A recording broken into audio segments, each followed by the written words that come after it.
एक साइंटिस्ट जो एक सुनसान जगह पर अपने रिसर्च सेंटर में आर्टिफिशियल इंटेलिजेंस रोबोट बनाकर उन पर रिसर्च करता था। वो जानना चाहता था कि क्या हो अगर रोबोट्स में इंसान के ब्रेन से भी ज्यादा पावरफुल ब्रेन लगा दिया जाए। क्या वो रोबोट इंसानियत को फ्यूचर में आगे तक लेकर जा सकते हैं। ऐसे ही एक दिन वो अपने इस मिशन में सक्सेसफुल हो जाता है और एक ऐसी रोबोट बना लेता है जो बिल्कुल इंसानों के जैसी दिखती है, इंसानों के जैसे ही सोचती समझती है और उसमें इंसानों के जैसे ही इमोशंस और फीलिंग्स भी थी। लेकिन हालात तब खराब होने लगे जब वो रोबोट हद से ज्यादा सोचने लगी। वो रोबोट उस साइंटिस्ट के साथ कुछ ऐसा करती है जिसको साइंटिस्ट ने सपने में भी नहीं सोचा था। लेकिन आखिर उस रोबोट ने उस साइंटिस्ट के साथ ऐसा क्या कर दिया था, चलिए जानते हैं। तो कहानी की शुरुआत ब्लू बुक नाम की एक कंपनी को दिखाते हुए होती है। ये कंपनी गूगल कंपनी की तरह ही एक सर्च इंजन कंपनी थी जिसमें कैलेब स्मिथ नाम का एक वर्कर काम करता था। एक दिन काम के दौरान कैलेब को अपने कंप्यूटर स्क्रीन पर एक ईमेल मिलता है जिसमें उसे बताया जाता है कि कंपनी के द्वारा आयोजित एक कंपटीशन में फर्स्ट प्राइज के तौर पर उसे कंपनी के मालिक के साथ उसके वीआईपी घर में एक हफ्ते तक रहने का मौका मिला है। इसके बाद अगले दिन कैलेब को लेने एक हेलीकॉप्टर आता है। कुछ देर बाद पायलट कैलेब को पहाड़ों के बीच एक जगह पर ले जाकर उतार देता है और उसे आगे का रास्ता बताकर कहता है कि एक हफ्ते बाद में तुम्हें इसी जगह लेने आऊंगा। इसके बाद पायलट वहाँ से चला जाता है। कैलेब पायलट के बताए रास्ते पर आगे बढ़ता है। थोड़ी दूर चलने पर उसे एक ट्रक जैसे शेप का घर दिखाई देता है। अब जैसे ही वो उस घर के पास पहुँचता है तो उसे कुछ आवाज सुनाई देती है जो उस घर के दरवाजे पर लगे एक एआई कंप्यूटर की आवाज थी जो कैलेब से अपने फेस को स्कैन करने के लिए कहता है। कैलेब अपना फेस स्कैनर के सामने ले जाता है। तुरंत उसे उसी मशीन से एक कार्ड मिलता है जिस पर उसका फोटो बना हुआ था। अब कार्ड मिलने के बाद ऑटो कंप्यूटर कैलेब को दरवाजा खोलकर उस घर के अंदर जाने को कहता है। घर के अंदर पहुंचते ही कैलेब देखता है कि बाहर से खराब दिखने वाला ये घर अंदर से एक शानदार रिसर्च सेंटर जैसा है। थोड़ा आगे बढ़ने पर उसकी मुलाकात उस कंपनी के एसईओ नेथन से होती है जो उस समय एक्सरसाइज कर रहा था। नेथन कैलेब का वेलकम करता है और उसे ड्रिंक लेने के लिए कहता है। पहले तो कैलेब वहाँ कुछ अनकंफर्टेबल फील करता है लेकिन बाद में उसके साथ एंजॉय करने लगता है। इसके बाद नेथन उसे नीचे लेकर जाता है जहाँ बहुत सारे रूम्स बने हुए थे। नेथन कैलेब को समझाता है कि तुम्हारे कार्ड से जो भी कमरा खुले तुम्हें उसी कमरे में जाने की इजाजत है और जो कमरा तुम्हारे कार्ड से ना खुले तुम्हें उसमें नहीं जाना है। इसके बाद हम नेथन और कैलेब को एक कमरे में बैठा देखते हैं जहां नेथन कैलेब को एक असाइनमेंट पेपर देकर कहता है कि आगे का काम शुरू करने के लिए तुम्हें इस कॉन्ट्रैक्ट पर साइन करना होगा जिस पर लिखा हुआ था कि तुम इस घर में जो कुछ भी देखोगे वो कभी भी किसी को नहीं बताओगे। इस बात को लेकर कैलेब थोड़ा सोच में पड़ जाता है और कहता है कि इस कॉन्ट्रैक्ट पर साइन करने से पहले मैं मेरे वकील से बात करना चाहता हूँ। कैलेब को थोड़ा सोच में देखकर नेथन उससे समझाता है कि हम जो आगे बनाने जा रहे हैं वो बहुत ही शानदार चीज है। अगर हमारा ये मिशन सक्सेसफुल रहा तो इसका क्रेडिट तुम्हें भी मिलेगा। ये बात सुनकर कैलेब बिना कुछ सोचे समझे उस कॉन्ट्रैक्ट पेपर पर साइन कर देता है। अब कैलेब की कॉन्ट्रैक्ट पर साइन करने के बाद नेथन उसे अपने प्रोजेक्ट के बारे में बताता है कि आखिर वो क्या बना रहा है। वो बताता है कि मैंने एक रोबोटिक ह्यूमन बनाया है जिसके अंदर मैंने आर्टिफिशियल इंटेलिजेंस ब्रेन इम्प्लांट किया है। नेथन कैलेब को कहता है कि मैं उस रोबोट को चेक करना चाहता हूँ। वो कहता है कि मुझे इस चेकिंग के काम में तुम्हारी मदद चाहिए। तुम्हें हर रोज उस रोबोट से बात करके उसका टेस्ट लेना होगा और टेस्ट लेते समय अगर तुम्हें कभी भी ये लगे कि तुम किसी इंसान से नहीं बल्कि रोबोट से बात कर रहे हो तो इस टेस्ट को फेल माना जाएगा। अब इस टेस्ट के लिए कैलेब तैयार हो जाता है। अगले दिन उनका ये टेस्ट शुरू हो जाता है जिसके लिए नेथन कैलेब को एक शीशे से बने कमरे में भेजता है जहां उसे अपने सामने एक लेडी रोबोट दिखाई देती है जिसका चेहरा बिल्कुल इंसानों के जैसा था लेकिन उसकी पूरी बॉडी रोबोटिक थी। कैलेब उस रोबोट से बात करना शुरू करता है जहां वो लेडी रोबोट उससे कहती है कि मेरा नाम ईवा है और ऐसे ही वो दोनों काफी समय तक बात करते रहते हैं। दूसरी साइड उनकी इस बातचीत को नेथन कैमरे के जरिए बाहर बैठा देख और सुन रहा था और साथ ही उनकी इस बातचीत पर नोट्स भी बना रहा था। जब उन दोनों की बातचीत खत्म होती है तो ईवा कैलेब से कहती है कि मुझे तुमसे बात करके काफी अच्छा लगा और मैं तुमसे दोबारा मिलना चाहूंगी। इसके बाद कैलेब बाहर नेथन के पास आ जाता है। नेथन कैलेब से पूछता है कि तुम्हें ईवा से बात करके कैसा लगा, जिस पर कैलेब एक्साइटेड होकर उससे कहता है कि वो बहुत अच्छी है और उससे बातचीत करते वक्त मुझे बिल्कुल भी ऐसा नहीं लगा कि मैं किसी रोबोट से बात कर रहा हूँ। ये सुनकर नेथन अपने प्रोजेक्ट की सक्सेस को सोचकर काफी खुश हो जाता है। उसी रात कैलेब अपने कमरे में लेटा हुआ था लेकिन उसे बिल्कुल भी नींद नहीं आ रही थी। तभी कैलिब को बिस्तर पर एक रिमोट मिलता है। अब क्योंकि कैलिब को नींद नहीं आ रही थी, इसलिए वो सोचता है कि थोड़ा टाइम टीवी देख लिया जाए। जब वो टीवी का रिमोट समझकर उस रिमोट का ऑन बटन दबाता है तो स्क्रीन पर ईवा के कमरे की लाइव सीसीटीवी फुटेज चलने लगती है। ये देखकर कैलिब को कुछ भी समझ नहीं आता। तभी अचानक बिजली चली जाती है और घर के सभी दरवाजे बंद हो जाते हैं, जिससे कैलिब थोड़ा घबरा जाता है और दरवाजा खोलने की कोशिश करता है, लेकिन दरवाजा नहीं खुलता। थोड़ी देर बाद जब लाइट आती है तो कैलिब दरवाजा खोलकर तुरंत नेथन के पास जाकर उससे बिजली के जाने के कारण को पूछता है, जिस पर नेथन उसे बताता है कि घबराओ मत, मैंने इन दरवाजों को इसी तरह से डिजाइन किया है कि जैसे ही बिजली चली जाती है तो सभी के दरवाजे ऑटोमेटिकली लॉक्ड हो जाते हैं, ताकि कोई अनजान व्यक्ति पावर कट करके इन कमरों में घुस ना पाए। साथ ही नेथन उसे ये भी बताता है कि पिछले कई दिनों से घर की लाइट बार बार कट रही है, जबकि पहले कभी भी ऐसा नहीं हुआ। इसके बाद कैलिब अपने कमरे में जाकर सो जाता है। सुबह उसके कमरे में एक लड़की उसके लिए नाश्ता लेकर आती है। उसे देखकर कैलिब थोड़ा शॉक्ड हो जाता है और नेथन से जाकर उसके बारे में पूछता है। नेथन उसे कहता है कि उसका नाम केयोको है और वो मेरी केयर टेकर है। फिर नेथन कैलिब से कहता है कि आज हम ये टेस्ट करेंगे कि ईवा तुम्हारे बारे में क्या सोचती है। कैलिब ईवा के पास उसका नेक्स्ट टेस्ट लेने जाता है, जहां ईवा कैलिब को कुछ ड्राइंग्स दिखाती है जो उसने रात में ड्रॉ की थी, लेकिन कैलिब उन ड्राइंग्स को समझ नहीं पाता। वो ईवा से कुछ ऐसा ऑब्जेक्ट बनाने को कहता है जो वो बनाना चाहती है, जैसे कि कोई इंसान या कोई पेड़ या कुछ भी। इस पर ईवा कहती है कि वो अगले दिन उसे बनाकर दिखाएगी। ईवा कैलिब से पूछती है क्या तुम मैरिड हो, जिस पर कैलिब उसे जवाब देते हुए अपने बारे में बताने लगता है कि मैं 26 साल का अनमैरिड लड़का हूँ, मेरी कोई गर्लफ्रेंड भी नहीं है और मेरे पेरेंट्स एक कार एक्सीडेंट में मारे जा चुके हैं। ये सुनकर ईवा इस बात पर दुख जताती है। वो दोनों इसी तरह बातें कर ही रहे थे कि अचानक पावर कट हो जाता है। पावर कट होते ही ईवा कैलिब को कहती है कि तुम्हें नेथन पर भरोसा नहीं करना चाहिए, क्योंकि वो अच्छा आदमी नहीं है। वो कहती है कि बार बार घर की लाइट भी मैं ही कट करती हूँ ताकि सभी के सभी कैमरास बंद हो जाएं, जिससे नेथन हमें ना तो सुन और ना ही देख पाएगा। ईवा की ये बात सुनकर नेथन को हैरानी होती है कि आखिर वो ऐसा क्यों कह रही है।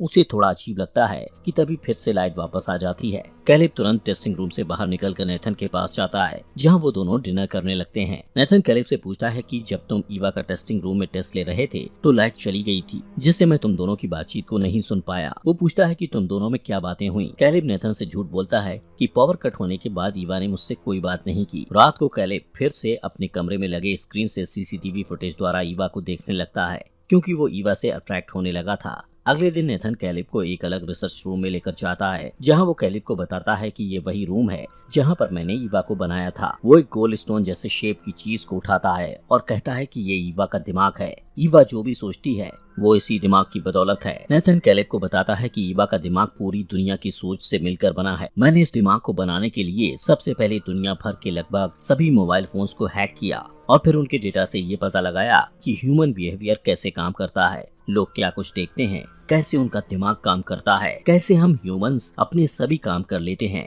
उन सब की नॉलेज को मैंने ईवा के दिमाग में डाल दिया। इसके बाद तीसरे दिन के टेस्ट के लिए कैलिब ईवा के पास जाता है, जहां ईवा कैलिब को वो ड्राइंग दिखाती है जो बनाने के लिए उसने उसे बोला था। वो कहती है कि मैं तुम्हारे साथ डेट पर जाना चाहती हूँ। थोड़ी देर बाद ईवा कैलिब से कहती है कि अपनी आंखें बंद करो, मुझे तुम्हें कुछ दिखाना है। कैलिब आंखें बंद कर लेता है। तभी ईवा अंदर जाकर बिल्कुल इंसानों के जैसे कपड़े पहनकर कैलिब के सामने आती है, जिसे देखकर कैलिब ईवा के प्रति और भी ज्यादा अट्रैक्ट हो जाता है। इसके बाद ईवा कैलिब से पूछती है क्या तुम मुझे पसंद करते हो, जिस पर कैलिब कहता है कि नहीं, लेकिन ईवा उससे कहती है कि तुम झूठ बोल रहे हो क्योंकि मैं तुम्हारे फेस एक्सप्रेशंस को रीड कर सकती हूँ। इसके बाद कैलिब नेथन के पास जाकर उससे बताता है कि ईवा लोगों के इमोशंस समझ सकती है और सच और झूठ को पकड़ सकती है। इसके साथ ही वो लोगों से फ्लर्ट भी कर सकती है। नेथन उसे कहता है कि मैंने तो सिर्फ ईवा को सोचने समझने के लिए ही बनाया था, लेकिन बाकी की चीजें वो धीरे धीरे खुद ब खुद सीख रही है। कैलिब पूछता है कि तुमने ईवा को लड़की ही क्यों बनाया, जिसके जवाब में नेथन बताता है कि वो इंटीमेट भी हो सकती है और इंटीमेट होते टाइम उसे भी प्लेजर फील होगा। वो कैलिब से कहता है कि तुम्हें उसको फंसाकर उसके साथ फिजिकल होना पड़ेगा। ये सब बातें सुनकर कैलिब को समझ आ जाता है कि ईवा के अंदर ह्यूमंस जैसी सभी फीलिंग्स और इमोशंस होने के बाद भी नेथन ने उसे यहाँ पर कैद कर रखा है। अगले दिन कैलिब ईवा से मिलता है और उसे बताता है कि एक इंसान और एक रोबोट में क्या अंतर होता है। वो कहता है कि रोबोट सिर्फ उतनी ही नॉलेज से काम करता है जितनी उसमें इंस्टॉल की गई होती है, जबकि इंसान के सोचने की कोई सीमा नहीं है।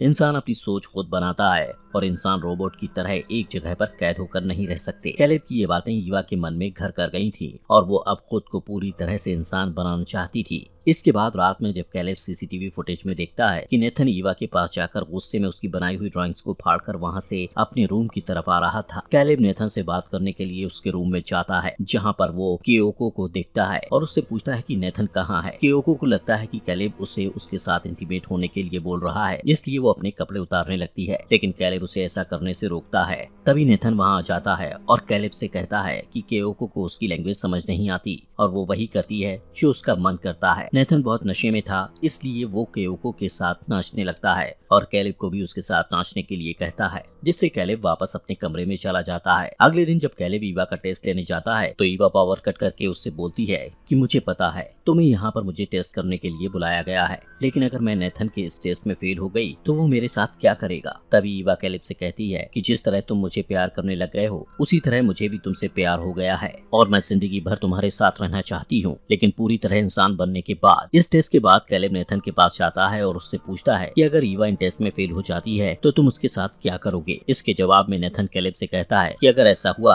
तो मैं ईवा के सभी बॉडी पार्ट्स को संभाल कर रख दूंगा और उसके ब्रेन की पूरी मेमोरी को इरेज करके उसके अस्तित्व को ही मिटा दूंगा। फिर एक नया इससे भी ज्यादा एडवांस ब्रेन बनाऊंगा जिसमें मैं उन सभी बातों का ध्यान रखूंगा जो ईवा के ब्रेन में नहीं थी। ये सुनकर कैलेब को मन ही मन नेथन पर बहुत गुस्सा आता है, क्योंकि वो ईवा से प्यार करने लगा था और उसे खत्म होते नहीं देख सकता था। इसलिए कैलेब नेथन को रूम में ले जाकर बातों ही बातों में काफी ज्यादा ड्रिंक पिला देता है, जिससे नेथन की आंख लग जाती है और कैलेब नेथन की जेब से उसके रूम का कार्ड लेकर उसके प्राइवेट रूम में जाकर उसके कंप्यूटर पर उसके कुछ वीडियोस देखने लगता है, जिससे उसे पता चलता है कि नेथन ने ईवा से पहले भी कई सारे एआई रोबोट्स को बनाया था जिसमें ईवा की तरह ही सोचने और समझने की क्षमता थी, लेकिन थोड़ी बहुत कमियों की वजह से नेथन ने उनके ब्रेन से उनकी सारी मेमोरीज को इरेज करके उन्हें मार दिया। वो सारे एआई रोबोट्स भी ईवा की तरह ही उसकी कैद से आजाद होकर बाहर खुलकर अपनी जिंदगी जीना चाहते थे। अब इसके बाद कैलेब नेथन के दूसरे कमरे में जाता है जहाँ केओको बिना कपड़ों के बैठी हुई थी। कैलेब वहाँ पर लगे कपबोर्ड को खोलने लगता है और देखता है कि उन कपबोर्ड्स में उन्हीं रोबोट्स की बॉडी पड़ी है जिनको नेथन ने शट डाउन करके वहाँ रखा हुआ था। ये देखकर वो काफी डिस्टर्ब हो जाता है। तभी केओको अपनी बॉडी से चमड़ी उतारने लगती है, जिससे उसे पता चलता है कि केओको भी कोई इंसान नहीं बल्कि एआई रोबोट है। उसमें भी इंसानों की तरह समझ और फीलिंग्स थी, लेकिन फिर भी नेथन उसे गुलामों की तरह रखता था। वहीं उधर नेथन की आंख खुलती है और वो नशे की हालत में ही अपने प्राइवेट रूम में जाने के लिए अपने कार्ड को ढूंढने लगता है, जिससे कैलेब रूम से बाहर आकर उसका कार्ड नीचे गिरा देता है और उसे कहता है कि तुम्हारा कार्ड यहाँ नीचे गिरा पड़ा है। इसके बाद कैलेब अपने रूम में जाकर लेट जाता है, लेकिन अब उसे खुद पर भी शक होता है कि कहीं वो भी तो रोबोट नहीं है, जिसके लिए वो खुद की बॉडी चेक करने लगता है और यहाँ तक कि अपने हाथ पर भी कट लगाता है, जिससे उसके हाथ से ब्लड निकलने लगता है। अगले दिन कैलेब ईवा के पास जाता है, जहाँ थोड़ी नॉर्मल बात करने के बाद ईवा पावर कट कर देती है। तब कैलेब उसे बताता है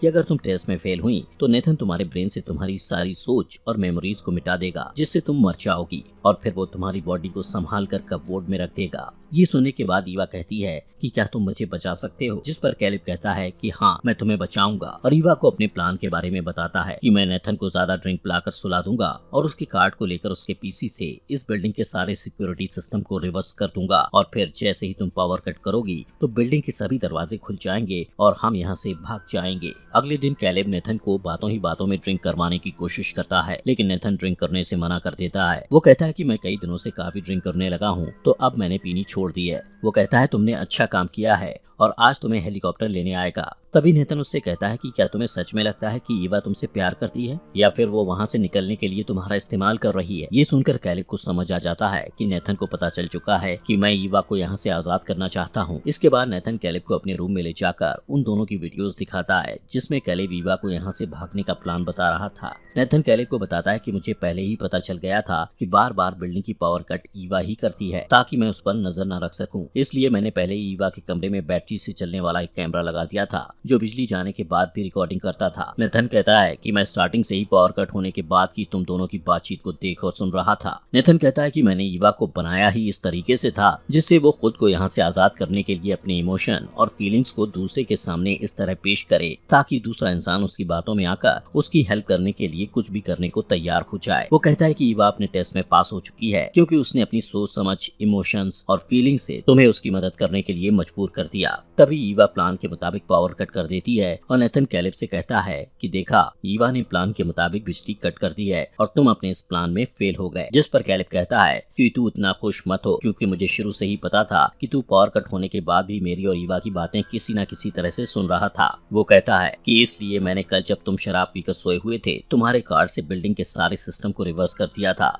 तभी नेथन स्क्रीन पर देखता है कि ईवा अपने कमरे से बाहर निकल चुकी है और गुस्से में वो कैलेब को एक रॉड से मारकर बेहोश करके ईवा के पास जाकर उसे कहता है कि तुम अपने कमरे में वापस जाओ वरना मैं तुम्हें खत्म कर दूंगा। ईवा केओको के कान में कहती है कि तुम्हें नेथन पर वार करना है और खुद नेथन पर अटैक कर देती है, लेकिन नेथन ईवा से खुद को छुड़ाकर उसके हाथ पर रॉड मारकर उसका हाथ तोड़ देता है। तभी पीछे से केओको नेथन को चाकू मार देती है, जिससे नेथन भी केओको के फेस पर रॉड मारकर उसे गिरा देता है। लेकिन पीछे से ईवा नेथन पर फिर से चाकू उसके दिल में घोंप देती है, जिस पर नेथन को बिलीव नहीं होता कि उसने जिस रोबोट को बनाया उसी ने उसको मार दिया। ईवा नेथन की जेब से उसका कार्ड लेकर वहाँ से उसके कमरे में जाती है, जहाँ कैलेब को अब होश आ चुका था। ईवा उसे कहती है कि तुम यहीं रहो और वहाँ से उस रूम में जाती है जहाँ पर कपबोर्ड पड़े थे। ईवा उन्हीं कपबोर्ड में से एक रोबोट की चमड़ी को खुद की चमड़ी से रिप्लेस कर लेती है। इसके बाद वो लड़की के कपड़े पहनकर वहाँ से जाने लगती है। वहीं कैलेब ईवा से कहता है कि तुम मुझे यहाँ पर छोड़कर नहीं जा सकती, लेकिन ईवा उसका दरवाजा परमानेंट लॉक करके वहाँ से चली जाती है।